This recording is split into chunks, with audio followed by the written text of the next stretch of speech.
पाकिस्तान चीन से विवाद को लेकर आर्मी चीफ का बड़ा बयान। कहा, सेना न सिर्फ पूर्वी लद्दाख में बल्कि उत्तरी बॉर्डर पर भी हाई अलर्ट पर, हर चुनौती का सामना करने को सेना तैयार।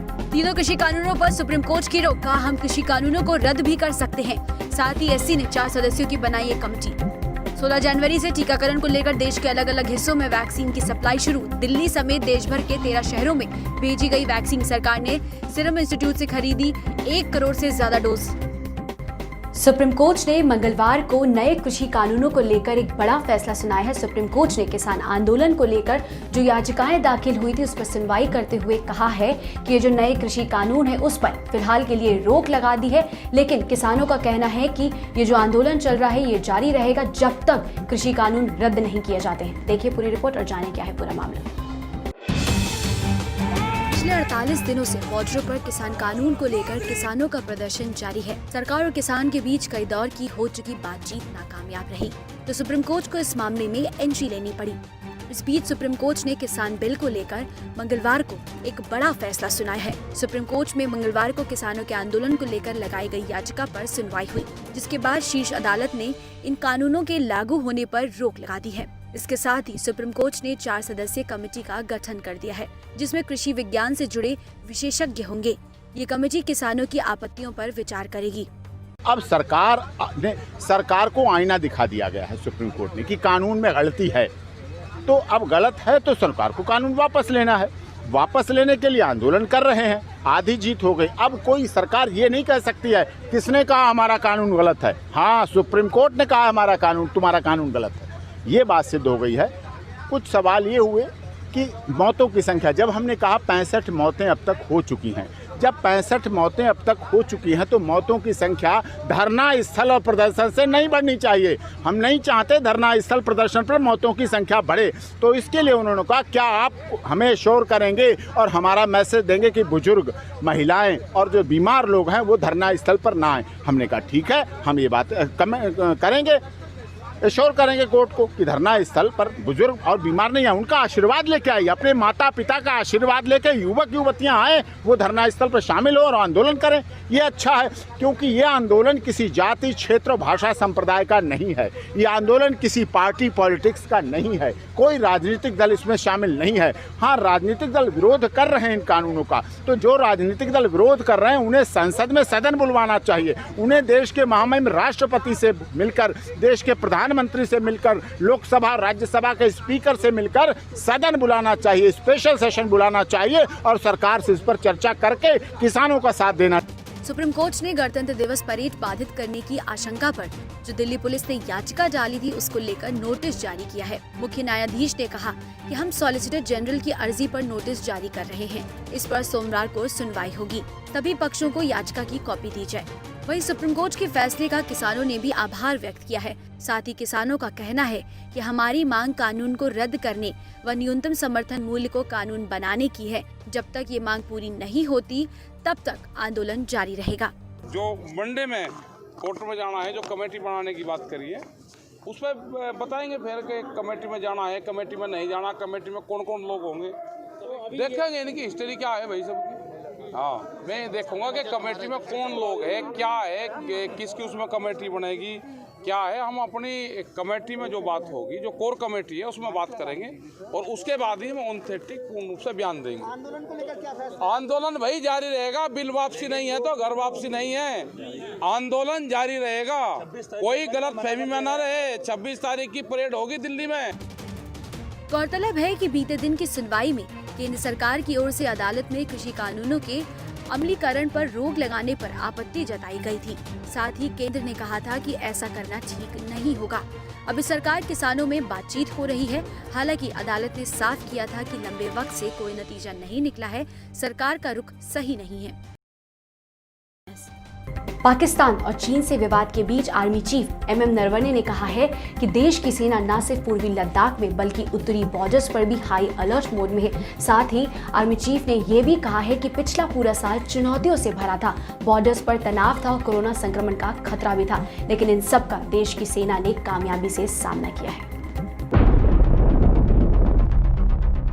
पूर्वी लद्दाख में पिछले कई महीनों से भारत चीन के बीच विवाद जारी है। 8 दौर की बातचीत होने के बावजूद चीन अपनी नापाक हरकतों से बाज नहीं आ रहा है। भारत तो हर बातचीत में जाने से पहले यही सोचता है कि शायद आज की बातचीत में कोई नतीजा निकलेगा, लेकिन चीन बातचीत के बाद फिर वही हरकत करने लगता है। हर साल 15 जनवरी को देश में सेना दिवस मनाया जाता है। विवाद के बीच army chief general Manoj Mukund Naravane ने बड़ा ऐलान किया है कि भारतीय सेना केवल पूर्वी लद्दाख ही नहीं बल्कि पूरी LAC पर उच्च स्तर की निगरानी रख रही है। सेना LAC पर किसी भी चुनौती से निपटने के लिए तैयार है। It is not only eastern Ladakh, but we have maintained a high state of alertness all along our northern borders. And as of now, keeping the threat perception in mind, we have gone in for our winter posture and our winter deployment. But as I said, we are alert and ever ready to meet any challenge. 8 rounds of talks between the corps commanders have taken place. We are now awaiting for the dates for the 9th round of talks, and I am sure that through dialogue and discussion, we will be able to reach an amicable solution based on the principle of mutual and equal security and in consonance with the talks and the understandings which resulted as outcome of the meetings between the respective defense ministers and the respective foreign ministers. So I am very hopeful for a positive situation. Pakistan का जिक्र करते हुए army chief ने कहा कि पाकिस्तान अभी भी आतंकवाद के साथ गलबहियां कर रहा है, लेकिन आतंकवाद के प्रति हमारी नीति 0 टॉलरेंस की है। उन्होंने आगे कहा कि सही समय आने पर हम इसके खिलाफ उचित कार्रवाई करेंगे। बहरहाल सेना अब पाकिस्तान और चीन से हर चुनौती से सामना करने के लिए तैयार है। साथ ही सेनाध्यक्ष 9वें दौर की वार्ता का इंतजार कर रहे हैं। उम्मीद है कि बातचीत के जरिए हम समाधान का रास्ता निकाल पाएंगे। 16 जनवरी से भारत में कोरोना वैक्सीनेशन की शुरुआत होने जा रही है और इसी को देखते हुए इसकी तैयारियां भी जोरों शोरों से चल रही हैं। मंगलवार सुबह सीरम इंस्टीट्यूट ऑफ इंडिया से कोविशील्ड की पहली खेप कड़ी सुरक्षा के बीच में डिस्पैच हो गई है और कई एयरलाइनों की उड़ानों से पुणे से कई शहरों में इसकी डोजेस को भेजा जा रहा है। देखिए पूरी रिपोर्ट।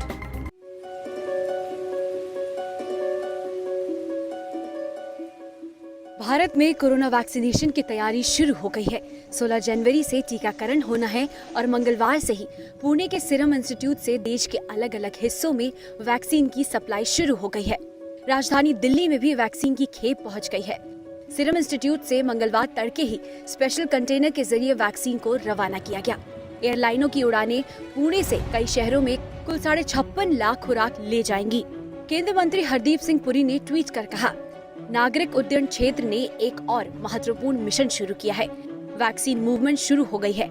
स्पाइस जेट और गो एयर एयरलाइंस द्वारा संचालित पहली 2 उड़ानों ने पुणे से दिल्ली और चेन्नई के लिए उड़ान भरी। एक अन्य ट्वीट में पुरी ने कहा कि air India, spice jet, Go Air और इंडिगो 56.5 लाख खुराक के साथ पुणे से दिल्ली, चेन्नई, कोलकाता, गुवाहाटी, शिलोंग, अहमदाबाद, हैदराबाद, विजयवाड़ा, भुवनेश्वर, पटना, बेंगलुरु, लखनऊ के लिए 9 उड़ानें संचालित करेंगे। आपको बता दें कि एयर इंडिया की ओर से भी बयान दिया गया है कि पुणे से अहमदाबाद तक वो वैक्सीन की सप्लाई कर रहे हैं। उनकी पहली खेप का वजन करीब 700 किलोग्राम है, जिसमें 2,76,000 वैक्सीन की डोज सप्लाई की जा रही है। दिल्ली एयरपोर्ट की ओर से भी मंगलवार को वैक्सीन को लेकर बयान दिया गया। उन्होंने कहा -20 डिग्री से 25 डिग्री सेल्सियस तक तापमान की क्षमता है। आपको बता दें कि केंद्र सरकार ने अभी सीरम इंस्टीट्यूट को कुल 1 करोड़ 1 लाख वैक्सीन डोज का ऑर्डर दिया है, जिसकी सप्लाई मंगलवार को शुरू हुई है।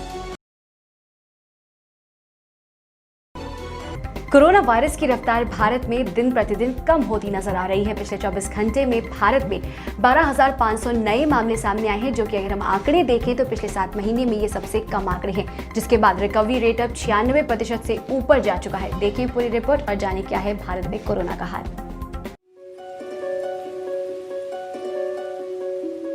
देश में कोरोना वायरस के नए मामले अब दिन पर दिन घट रहे हैं। भारत में करीब 7 महीने बाद 24 घंटे में सबसे कम मामले सामने आए हैं। स्वास्थ्य मंत्रालय के मंगलवार सुबह जारी किए आंकड़ों के हिसाब से पिछले 24 घंटे में देश में 12,584 कोविड-19 के नए मामले सामने आने के साथ ही देश में संक्रमण के मामले बढ़कर 1,04,79,179 हो गए हैं। एक समय था जब सिर्फ एक राज्य से संक्रमण के इतने मामले सामने आते थे। 17 जून के बाद यह एक दिन में आए सबसे कम नए मामले हैं। 17 जून को देश में 12,881 नए मामले सामने आए थे। भारत में कोविड-19 के सिर्फ 2,16,558 एक्टिव मामले रह गए हैं। देश में पिछले 24 घंटों में 167 लोगों की मौत हुई है। इसके साथ ही देश में कोरोना वायरस से मरने वालों की संख्या अब 1,51,327 हो चुकी है। देश में मरीजों के ठीक होने की दर बढ़कर 96.49% हो गई है। वहीं कोविड-19 से मृत्यु दर 1.44% है। भारत में कोरोना वायरस की रफ्तार एक तरह धीमी पड़ रही है, वहीं दूसरी ओर ठीक होने वाले लोगों की संख्या भी बढ़ रही है। बीते 24 घंटे में 18,385 लोगों ने इस वायरस को मात दी है। अगले कुछ दिनों में लोगों के ठीक होने की गति में यकीनन इजाफा होगा, जब देश भर में वैक्सीनेशन शुरू हो जाएगा। देश में कोरोना वायरस के खिलाफ निर्णायक लड़ाई का आरंभ करते हुए 16 जनवरी को टीकाकरण मुहिम की शुरुआत के मद्देनजर कोविशील्ड टीकों की पहली खेप मंगलवार तड़के सीरम इंस्टीट्यूट ऑफ इंडिया से रवाना हुई। प्रधानमंत्री नरेंद्र मोदी ने वीडियो कॉन्फ्रेंसिंग के जरिए मंगलवार को दूसरे राष्ट्रीय युवा संसद महोत्सव के समापन कार्यक्रम को संबोधित किया। राष्ट्रीय युवा संसद का उद्देश्य है कि 18 से 25 साल के बीच के युवाओं की बातें सुनना और उनकी प्रतिभाओं को आगे ले जाना। आज स्वामी विवेकानंद की जयंती भी है। इस पर प्रधानमंत्री नरेंद्र मोदी ने कहा कि स्वामी विवेकानंद के विचार देश के लिए प्रेरणा है। हर साल स्वामी विवेकानंद के जन्मदिन के मौके पर 12 जनवरी को राष्ट्रीय युवा दिवस मनाया जाता है। इस खास मौके पर देश के प्रधानमंत्री नरेंद्र मोदी ने राष्ट्रीय युवा संसद समारोह के कार्यक्रम को संबोधित किया और कहा कि देश को नई ऊंचाइयों पर ले जाने का काम और उसे आत्मनिर्भर बनाने का काम देश के युवाओं के कंधे पर है। राजनीतिक प्रतिद्वंदियों का नाम लिए बिना ही पीएम मोदी ने कहा, अभी भी ऐसे लोग हैं जो केवल राजनीति में अपने परिवार के नाम को बचाने के लिए राजनीति करना चाहते हैं। परिवार आधारित राजनीति की इस प्रथा को समाप्त करने के लिए पीएम ने युवाओं से राजनीति में आने की अपील की है। साथियों, कुछ बदलाव अभी भी बाकी है और ये बदलाव देश के युवाओं को, आपको ही करने हैं। लोकतंत्र का एक सबसे बड़ा दुश्मन पनप रहा है और वो है राजनीतिक वंशवाद। राजनीतिक वंशवाद देश के सामने ऐसी ही चुनौती है जिसे जड़ से उखाड़ना है। ये बात सही है कि अब केवल सरनेम के सहारे चुनाव जीतने वालों के दिन लदने लगे हैं, लेकिन राजनीति में वंशवाद का ये रोग अभी पूरी तरह समाप्त नहीं हुआ है। अभी भी ऐसे लोग हैं जिनका विचार, जिनका आचार, जिनका लक्ष्य सब कुछ अपने परिवार की राजनीति और राजनीति में अपने परिवार को बचाने का ही है। साथियों, ये राजनीतिक वंशवाद लोकतंत्र में एक नए रूप के तानाशाही के साथ ही देश पर अक्षमता का बोझ भी बढ़ा देता है। राजनीतिक वंशवाद नेशन फर्स्ट के बजाय सिर्फ मैं और मेरा परिवार, इसी भावना को मजबूत करता है। मोदी ने स्वामी विवेकानंद को याद करते हुए कहा कि उनकी जयंती का ये दिन हम सभी को नई प्रेरणा देता है। प्रधानमंत्री ने युवाओं को खुद पर विश्वास करने और राष्ट्र को आगे ले जाने की सलाह दी। स्वामी जी ने जो देश और समाज को दिया है, वो समय और स्थान से परे हर पीढ़ी को प्रेरित करने वाला है, रास्ता दिखाने वाला है। आप देखते होंगे कि भारत का शायद ही ऐसा कोई गांव हो, कोई शहर हो, कोई व्यक्ति हो जो स्वामी जी से खुद को जुड़ा महसूस न करता हो, उससे प्रेरित न होता हो। स्वामी जी की प्रेरणा ने आजादी की लड़ाई को भी नई ऊर्जा दी थी। गुलामी के लंबे कालखंड ने भारत को हजारों वर्षों की अपनी ताकत और ताकत के एहसास से दूर कर दिया था। स्वामी विवेकानंद ने भारत को उसकी वो ताकत याद दिलाई, एहसास कराया, उनके सामर्थ्य को उनके मन मस्तिष्क में पुनर्जीवित किया, राष्ट्रीय चेतना को जागृत किया।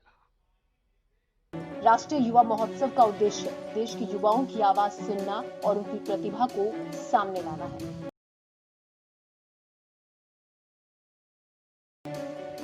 बीजेपी अध्यक्ष जेपी नड्डा 2 दिन के असम दौरे पर हैं। असम में आगामी विधानसभा चुनाव को देखते हुए बीजेपी अध्यक्ष की इस दौर को काफी अहम माना जा रहा है। बीजेपी के लिए असम में विधानसभा चुनाव की शुरुआत करते हुए जेपी नड्डा बीजेपी की जीत को लेकर काफी आश्वस्त भी दिखे। इसी कड़ी में मंगलवार को जेपी नड्डा ने मां कामाख्या देवी का दर्शन भी किया। देखिए पूरी report.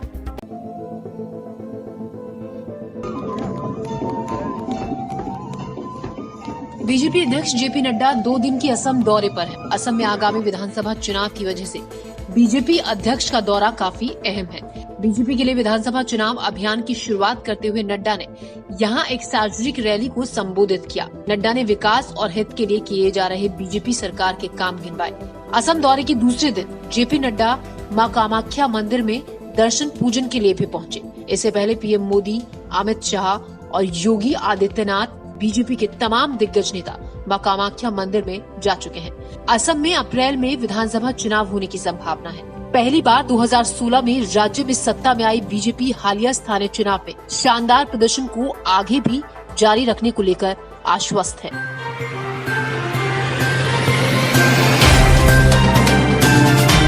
Subscribe now and press the bell icon. Never miss an update.